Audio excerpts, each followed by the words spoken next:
My name is Amy, and this is my testimony. Awesome. My life before Christ was a mess.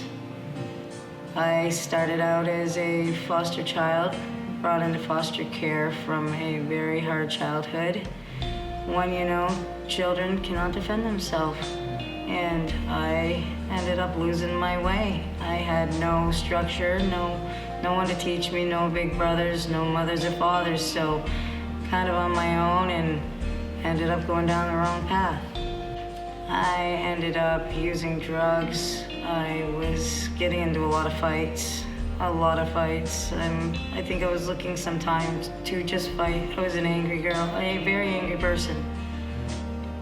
I was raped.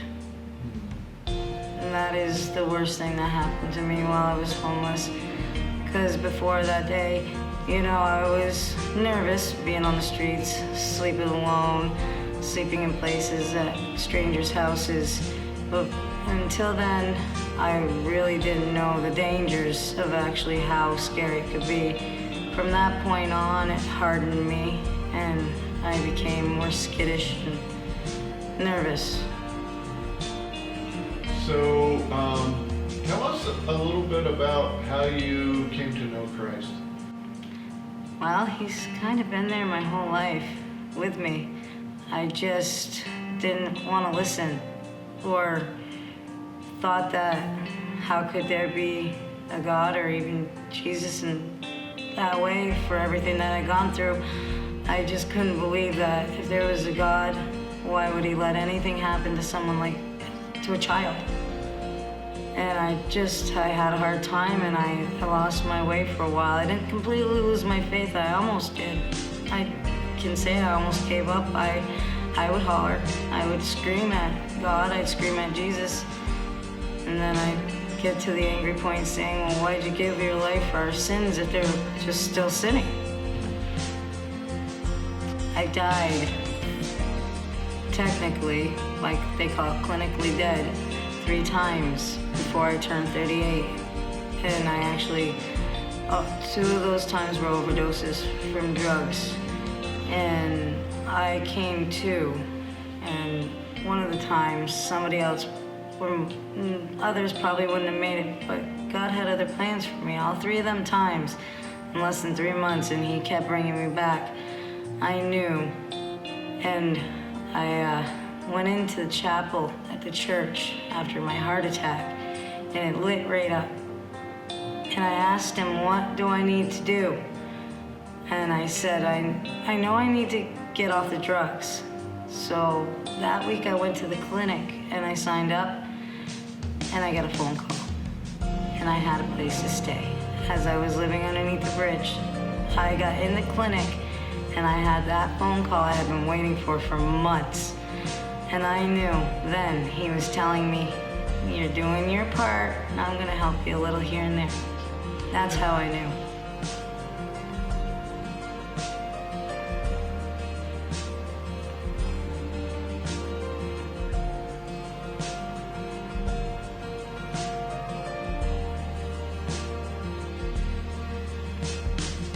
I felt every weight I ever had gone. When I went in the water, I felt heavy. When I came out, I felt as light as a feather. Everything just gone, and I put myself in his hands. They say I got the light back in me. A light in me that some haven't seen in me since I was taken in by my last foster family. It's getting better every day. Yes, there's still struggles, of course, but I can accept them better, and I'm more at ease knowing that he's right there and things are gonna turn around fast.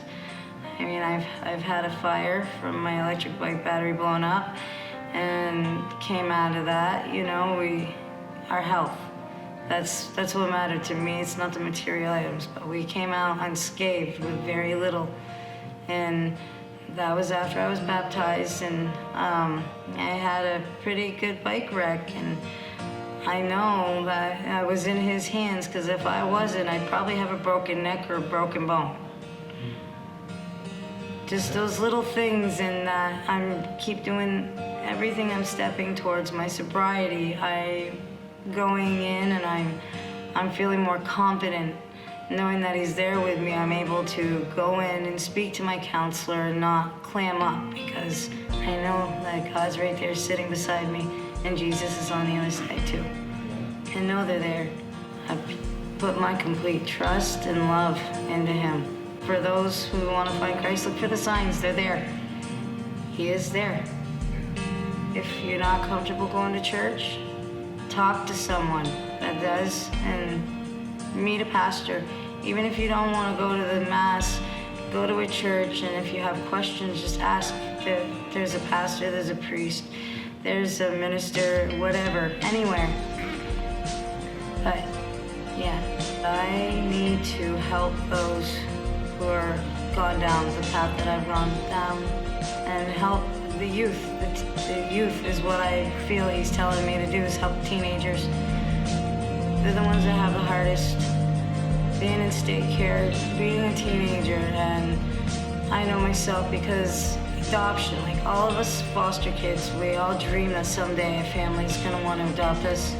Well, for me, I know that feeling, and I know that I can be there for them. And if I can find a way to let teenagers know that there are people that care about them, because they don't know that. They really don't. So that's what he's telling me to do. I believe it.